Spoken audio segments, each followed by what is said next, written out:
Law 8. Make other people come to you. Use bait if necessary. Judgment. When you force the other person to act, you are the one in control. It is always better to make your opponent come to you, abandoning his own plans in the process. Lure him with fabulous gains, then attack. You hold the cards. Observance of the law. At the Congress of Vienna in 1814, the major powers of Europe gathered to carve up the remains of Napoleon's fallen empire. The city was full of gaiety, and the balls were the most splendid in memory. Hovering over the proceedings, however, was the shadow of Napoleon himself. Instead of being executed or exiled far away, he had been sent to the island of Elba, not far from the coast of Italy. Even imprisoned on an island, a man as bold and creative as Napoleon Bonaparte made everyone nervous. The Austrians plotted to kill him on Elba, but decided it was too risky. Alexander I, Russia's temperamental czar, heightened the anxiety by throwing a fit during the Congress when a part of Poland was denied him. "Beware, I shall loose the monster," he threatened. Everyone knew he meant Napoleon. Of all the statesmen gathered in Vienna, only Talleyrand, Napoleon's former foreign minister, seemed calm and unconcerned. It was as if he knew something the others did not. Meanwhile, on the island of Elba, Napoleon's life was a mockery of his previous glory. As Elba's king, he had been allowed to form a court. There was a cook, a wardrobe mistress, an official pianist, and a handful of courtiers. All this was designed to humiliate Napoleon, and it seemed to work. That winter, however, there occurred a series of events so strange and dramatic they might have been scripted in a play. Elba was surrounded by British ships, their cannons covering all possible exit points. Yet somehow, in broad daylight, on 26 February 1815, a ship with 900 men on board picked up Napoleon and put to sea.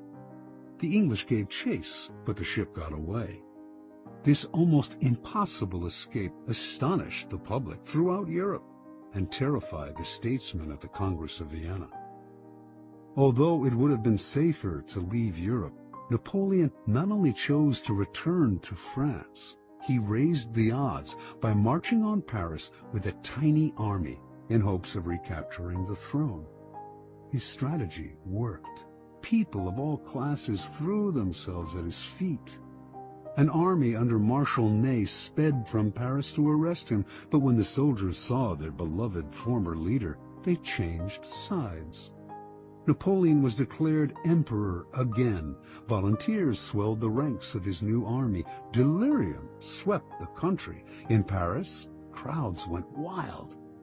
The king who had replaced Napoleon fled the country. For the next 100 days, Napoleon ruled France. Soon, however, the giddiness subsided. France was bankrupt, its resources nearly exhausted, and there was little Napoleon could do about this. At the Battle of Waterloo in June of that year, he was finally defeated for good. This time, his enemies had learned their lesson. They exiled him to the barren island of St. Helena off the west coast of Africa. There, he had no more hope of escape. Interpretation.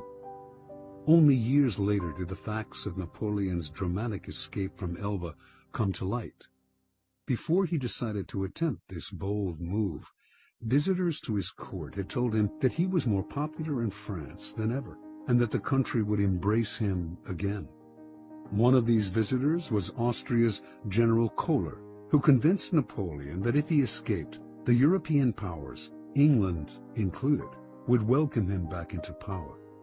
Napoleon was tipped off that the English would let him go, and indeed his escape occurred in the middle of the afternoon, in full view of English spyglasses. What Napoleon did not know was that there was a man behind it all, pulling the strings, and that this man was his former minister, Talleyrand.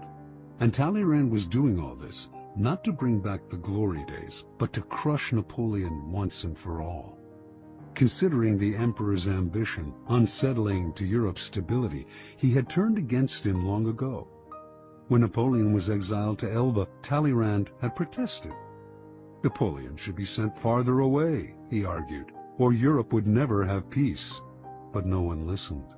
Instead of pushing his opinion, Talleyrand bided his time. Working quietly, he eventually won over Castlereagh and Metternich, the foreign ministers of England and Austria.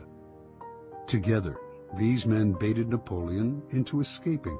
Even Kohler's visit to whisper the promise of glory in the exile's ear was part of the plan. Like a master card player, Talleyrand figured everything out in advance. He knew Napoleon would fall into the trap he had set.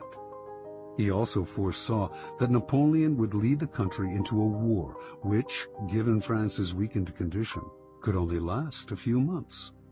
One diplomat in Vienna, who understood that Talleyrand was behind it all, said, "He has set the house ablaze in order to save it from the plague."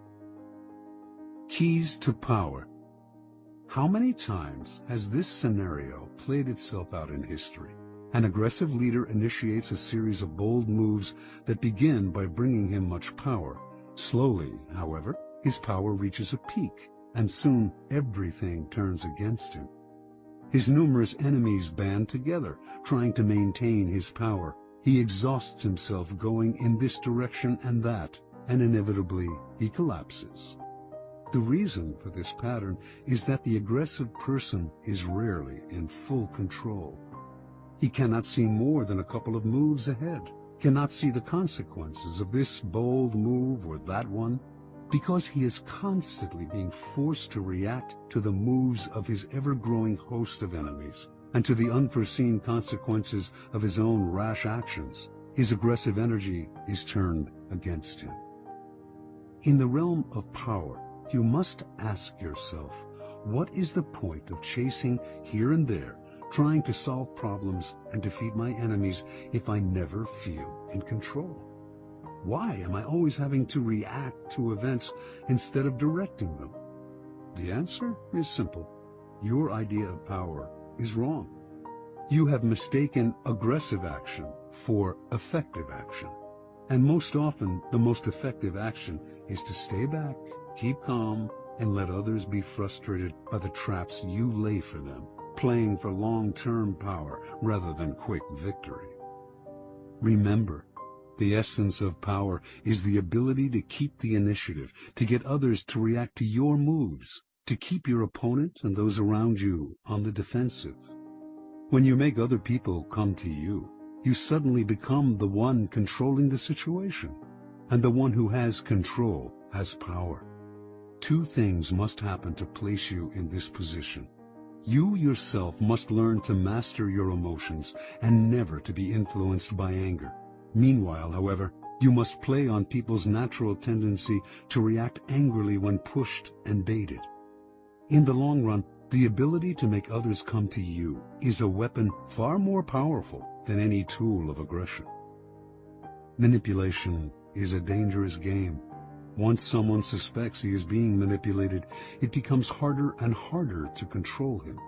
But when you make your opponent come to you, you create the illusion that he is controlling the situation. He does not feel the strings that pull him, just as Napoleon imagined that he himself was the master of his daring escape and return to power.